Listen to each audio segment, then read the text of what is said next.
और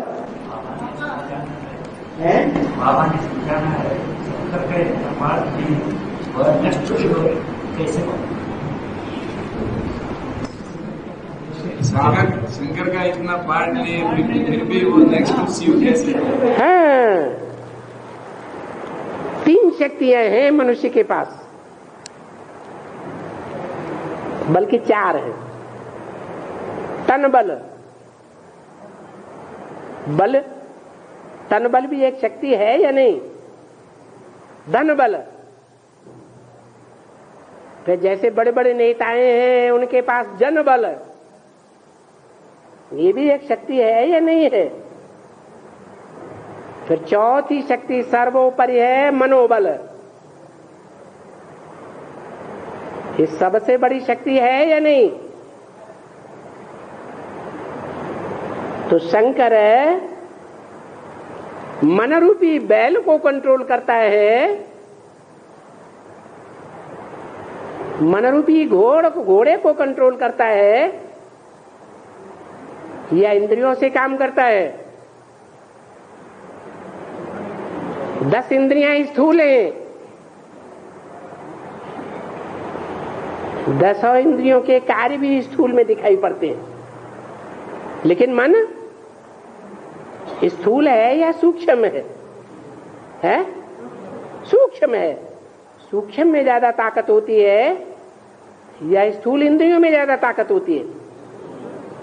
स्थूल इंद्रियां भी जब भूत प्रेतों के अंदर सूक्ष्म बन जाती हैं तो ज्यादा ताकतवर बन जाती है।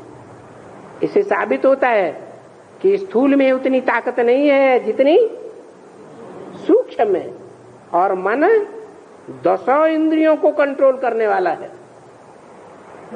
10 इंद्रियों में से कोई भी प्रबल इंद्रिय हो, अपना कार्य करे और मन उसका साथ न दे, तो इंद्रिय का भोग वो इंद्रिय भोग सकेगी? भोगेगी?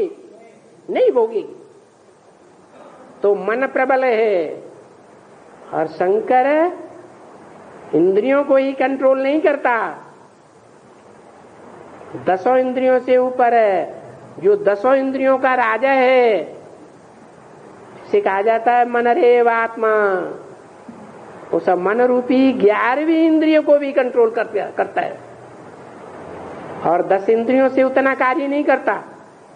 इसलिए बोला शंकर का इतना पार्ट नहीं है, फिर भी नेक्स्ट टू शिव है। कौन सी शक्ति के आधार पर? कौन से बल के आधार पर? तन बल के आधार पर नहीं, न धन बल के आधार पर, न जन बल के आधार पर।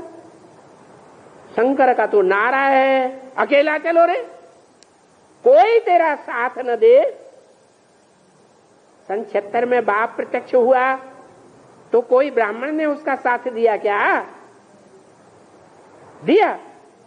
नहीं दिया।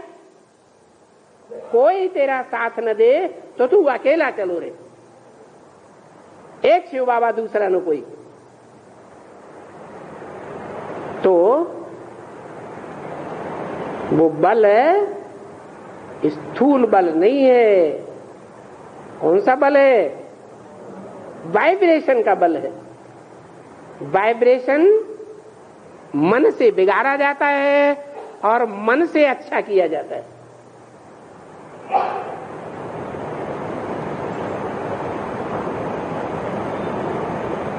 ये मन दर्पण है।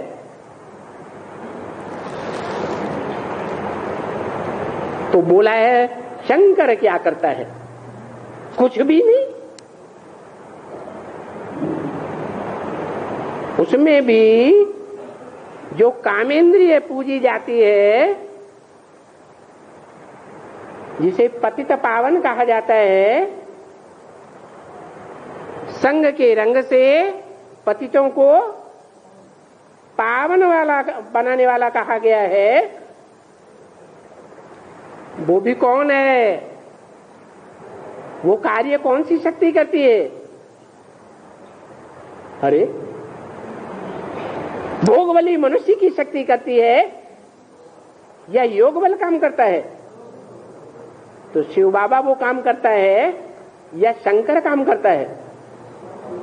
हैं?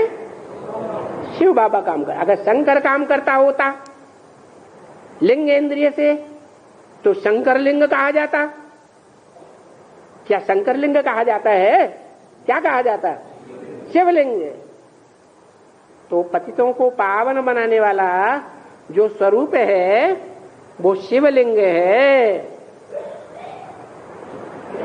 और वो लिंग शरीर की यादगार जरूर है। जिस शरीर में वो बिंदु प्रवेश करता है, ज्योति बिंदु शिव। इसलिए सोमनाथ के मंदिर में लाल गोल पत्थर जो लिंग के रूप में था उसमें हीरा जड़ा हुआ था सफेद। वो किस बात की यादगार था? किस चीज की यादगार? शिव की यादगार, शंकर की नहीं। शंकर की यादगार लिंग बड़ा रूप, और शिव की यादगार हीरा छोटा रूप।